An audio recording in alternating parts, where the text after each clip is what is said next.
Welcome. My name is Bill Kokos. I'm the Vice President of Arts Wake Forest, a nonprofit all-volunteer organization. For more than 30 years, we have supported local artists and arts programs throughout our community and encouraged new arts ventures. Among Arts Wake Forest offerings are the 6 Sundays in Spring concert series, the Wake Forest Dance Festival, the Wake Forest Artisans Markets, the Wake Forest Guild of Artists, and of course our Neck of the Woods performance series. Arts Wake Forest and its programs, such as Neck of the Woods, are supported by grants from United Arts of Raleigh and Wake County, including funds from the Wake County Arts Nonprofit Relief Fund, North Carolina Arts Council, a division of the Department of Natural and Cultural Resources with funding from National Endowment for the Arts, along with contributions from individuals such as yourself. You can help us continue our work to build our community through the arts by visiting our website at artswakeforest.org or our Arts Wake Forest page on Facebook to learn how to support us financially or join us as a volunteer. Arts Wake Forest, in partnership with the Wake Forest Renaissance Center for the Arts, is pleased to present to you a virtual version of our usually live Neck of the Woods performance series. This performance, featuring Don McNeill, is one in a series of mini-shows offered to you by a variety of talented area performing artists.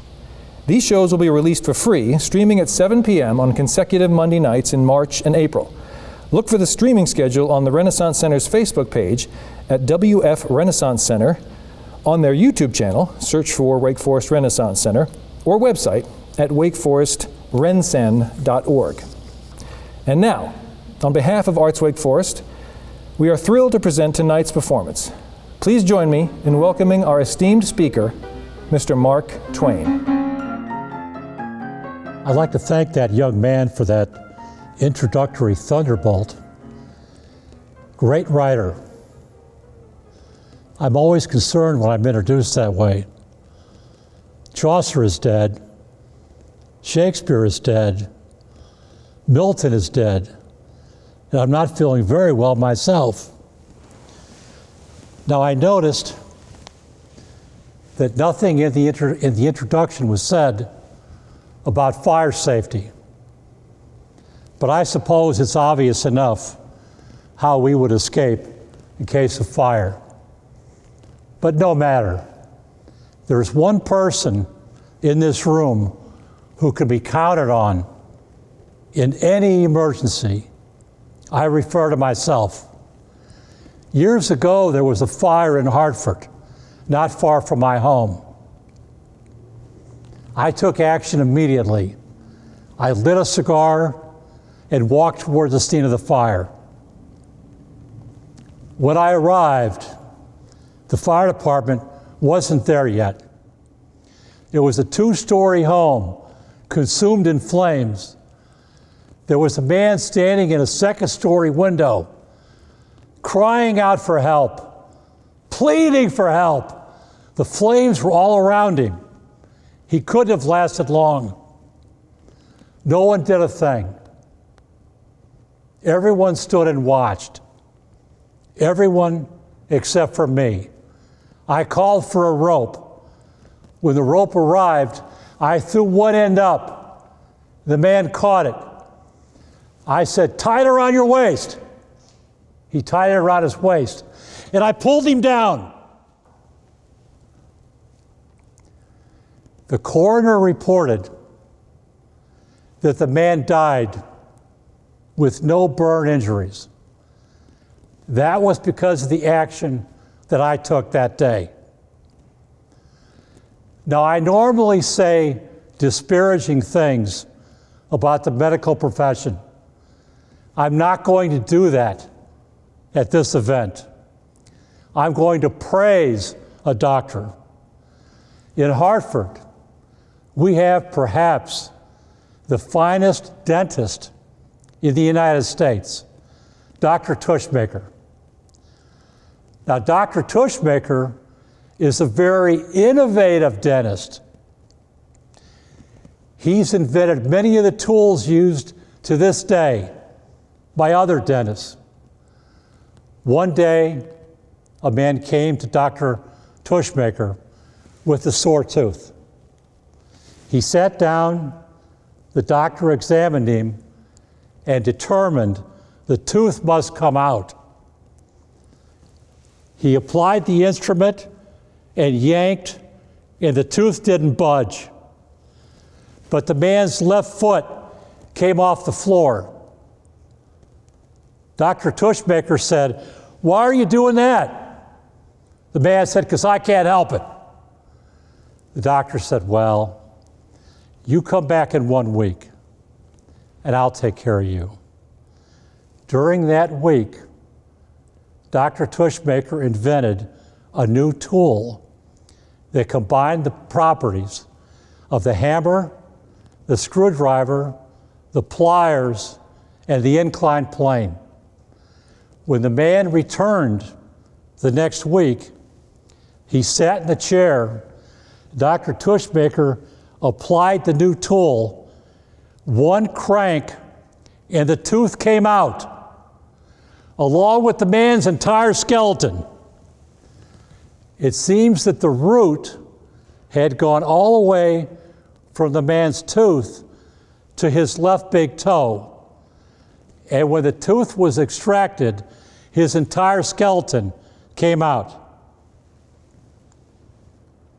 Dr. Tushmaker sent the man home in a pillowcase. He told the widow he was sorry, and he was. He was very sorry. Now, I'd like to tell a story with a moral.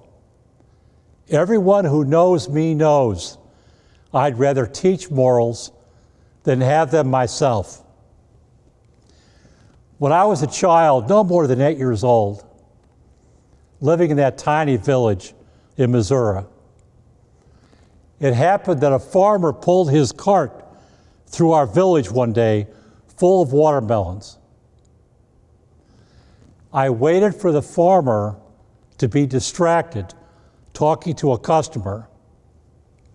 I went behind the cart, took a watermelon, and ran behind the lumber yard to enjoy it. But when I broke the watermelon open, I realized it was a green watermelon. I was instantly sorry that I had stolen that kind of a watermelon. Stole. I didn't steal the watermelon. I withdrew it. That's not right either. I extracted the watermelon. That's the right word. Extracted has a definite meaning within the field of dentistry. After all, we don't extract our own teeth.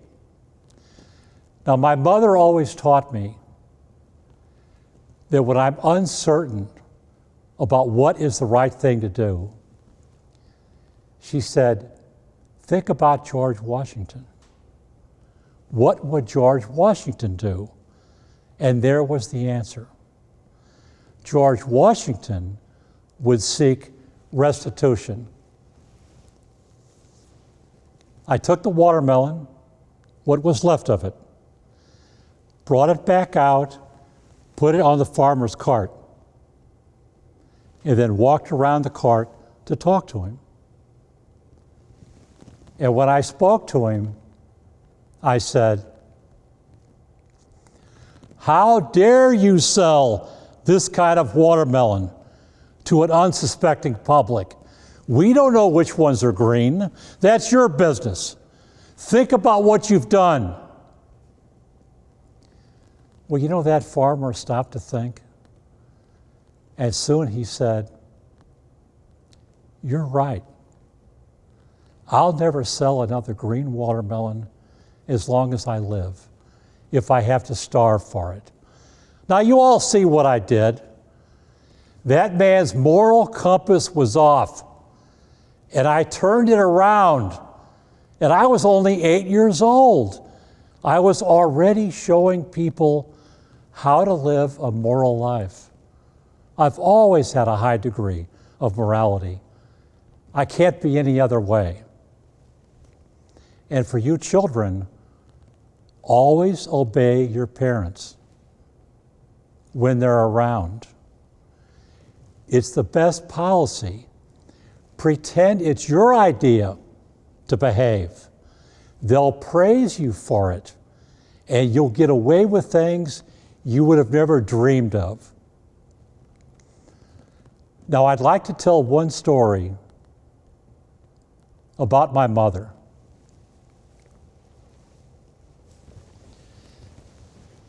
My mother lived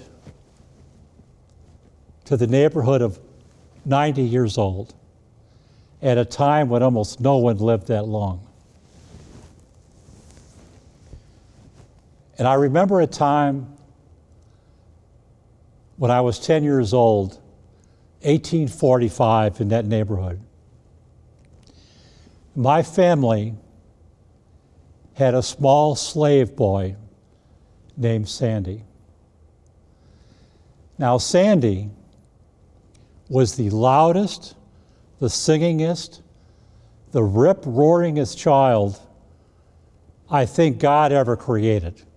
He was all sound and motion. One day, Sandy had been singing for more than an hour. I went to my mother and I said, "You must make Sandy stop singing." My mother looked at me with tears in her eyes, and she said something like this: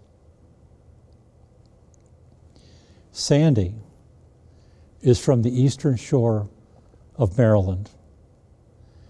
He was taken from his mother when he was an infant. Sandy sings because he knows he'll never see his mother again. He sings to forget." And then she touched me on the arm and she said, "It's when Sandy's quiet.